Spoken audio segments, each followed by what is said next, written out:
혹시 이 학교들 중에 본인의 안정원서가 포함되어 있다고 하면 안정원서는 다시 짜셔야 됩니다. 여러분 안녕하세요, 은영쌤입니다. 오늘은 6장의 원서 중 사실상 가장 중요한 안정원서를 쓰기 전 꼭 알아야 할 꿀팁에 대해 준비해봤습니다. 이 수시 원서 6장을 어떻게 지원하느냐에 따라서 대박이 날 수도 있고 6불합을 받고 재수를 할 수도 있어서 수험생들에게 아주 중요한 시기인데요. 상향 원서만 열심히 추리고 정작 안정원서를 대충 썼다가 후회하는 학생들이 너무 많아요. 너무 위험하게 썼다가 떨어져서 뒤통수를 맞는 친구들도 있고, 반면에 너무 낮춰 써서 붙어도 후회를 하는 경우도 꽤 많습니다. 그만큼 안정원서를 잘 쓰는 게 입시에서 중요하니 오늘 영상은 끝까지 잘 봐주세요. 그럼 같이 가보실까요? 고고링! 첫 번째 꿀팁, 안정원서일수록 더더욱 보수적으로 써야 됩니다. 보통 학생들이 상향 원서를 쓸 때는 또 나름 현실적으로 타협해서 사려서 써요. 예를 들어서 인간적으로 연고대를 쓰는 건 너무 상향인 것 같으니 경희대 정도까지만 쓰자, 이렇게 사려서 쓴다는 거죠. 근데 반면에 안정원서는 너무 낮춰 쓰기는 싫으니까 굉장히 타이트하게 쓰게 되는 경우가 많습니다. 지방대를 쓰고 싶진 않은데 인서울 보니까 몇 개 과는 내 내신이 붙었던 것 같다. 그러면 그냥 인서울을 쓰는 거죠. 에이 설마 떨어지겠어? 하고 자존심이 허락하는 대학까지만 원서를 쓰는 겁니다. 그렇지만 여러분, 결론적으로는 이런 식으로 원서를 구성하는 게 최악의 방법입니다. 상향 원서랑 적정 원서랑 안정 원서 중에 떨어졌을 때 제일 타격이 큰 원서는 뭘까요? 상향 적정은 떨어질 예상을 하고 쓰기 때문에 떨어져도 괜찮지만 안정 원서를 떨어지면 인생이 곤란해집니다. 그러니 안정 원서를 쓸 때만큼은 오히려 더 화끈하게 낮춰서 보수적으로 쓰셔야 나중에 후회할 일이 없습니다. 두 번째 꿀팁, 작년 입시 결과만 보고 원서를 쓰면 큰일 나요, 여러분. 작년과 달리 내가 원서를 쓰는 올해 내신 커트라인이 더 올라갈 수도 있기 때문에 하나의 입시 결과만 봐서는 올바른 판단을 하기가 어렵습니다. 그래서 실제로 재수생들 중에 분명히 작년 입결상은 합격권이었는데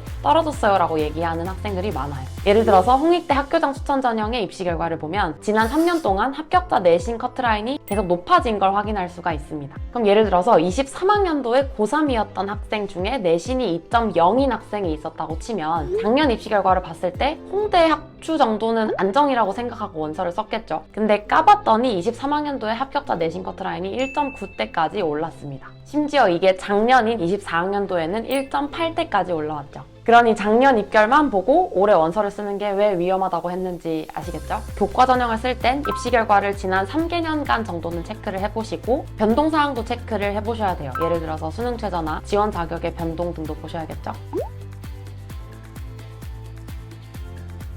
그리고 빵꾸난 학과의 입시 결과에 현혹되면 안 되고 전반적인 합격선을 체크해 보셔야 됩니다. 그리고 요즘은 각종 사설 사이트에서 모의 지원을 직접 해볼 수 있다고 하니까 여러분도 직접 모의 지원을 해보고 등수를 체크하고 지원하는 것도 도움이 되겠죠. 자, 그리고 세 번째, 내신 순 선발이 아닌 교과 전형은 안정원서라고 생각하시면 안 됩니다. 분명히 교과 전형인데 내신은 합격선이어도 멀쩡히 떨어질 수 있는 학교들은 안정원서라고 생각하면 안 돼요. 특히나 전형 요소가 교과 100%가 아닌 학교들은 주의하셔야 되는데 서류를 보든 면접을 보든 하는 학교들은 안정이라고 생각하시면 안 됩니다. 특히나 요즘은 교과에서 서류를 반영하는 대학들이 너무 많잖아요. 여기 표에 나와 있는 것처럼 2년 전쯤부터 교과에 서류를 반영하기 시작한 대학들이 많다 보니 혹시 이 학교들 중에 본인의 안정원서가 포함되어 있다고 하면 안정원서는 다시 짜셔야 됩니다. 물론 대략적인 합격선이라는 게 있어서 적정 원서로는 써도 되지만 서류를 반영하는 순간 내신에서 뒤집힐 수도 있기 때문에 안정 원서 역할을 하는 다른 대안도 같이 마련을 하셔야 됩니다.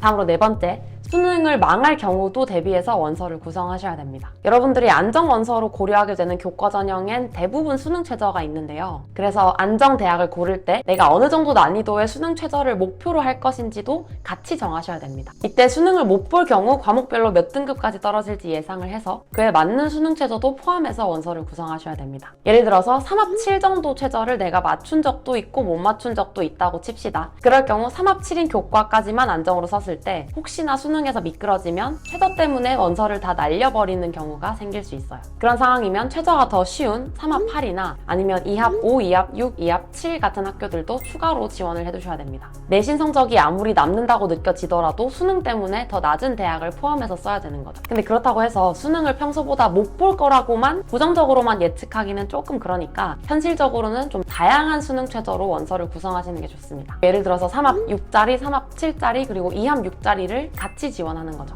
참고로 이건 9월 모의고사를 보고 판단하셔도 되니까 일단 9월 모의고사까지는 최대한 열심히 공부를 해보고 국평 보고 판단을 하시면 되겠습니다.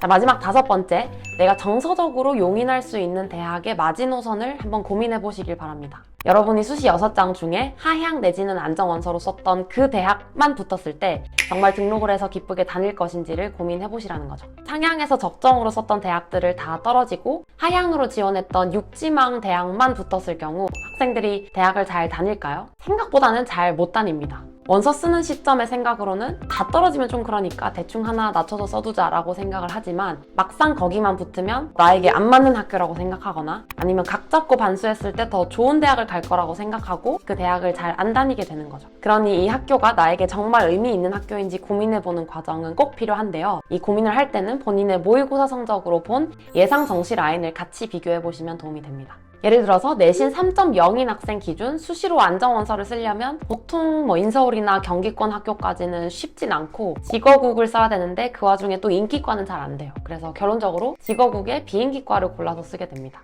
근데 이 학생의 모의고사 성적을 봤더니 대충 전과목 3등급 정도 나온다고 하면 사실은 수시로 안정원서를 쓸 필요는 없죠. 정시로도 직어국은 되고 성적을 조금 올리면 인서울을 노려봐야 되니까 그래서 모의고사 성적을 꼭 체크해봐야 돼요. 충남대 정도를 예시로 보면 정시로 충남대를 뚫을 법한 성적은 국어는 높은 4등급, 수학은 3등급 컷, 영어 2에 생지도 3, 4등급 경계 정도 됩니다. 이 정도 성적이면 충남대 생화학, 화학, 환경공학 정도 학과를 썼는데 이 똑같은 학과들을 수시로 간 학생들의 내신 성적을 보면 평균적으로는 2등급 후반에서 3등급 초반 정도 됩니다. 그러니 내신이 3등급 초반이면 충남대에서 낮은 과를 골라서 교과로 지원해야 하지만 정시로 올 3등급을 노릴 수 있으면 사실 충남대 교과는 안 써도 되는 거죠. 납치면은 쓰지 말아야 될 수도 있고요. 그러니 최종적으로 내신 성적과 모의고사 성적의 유불리를 한번 비교해보시고 내가 수시에서 쓰는 대학이 의미가 있는 게 맞는지 아니면 정시를 더 끌고 가는 게 맞는지 최종적으로 고민해보시길 바랍니다.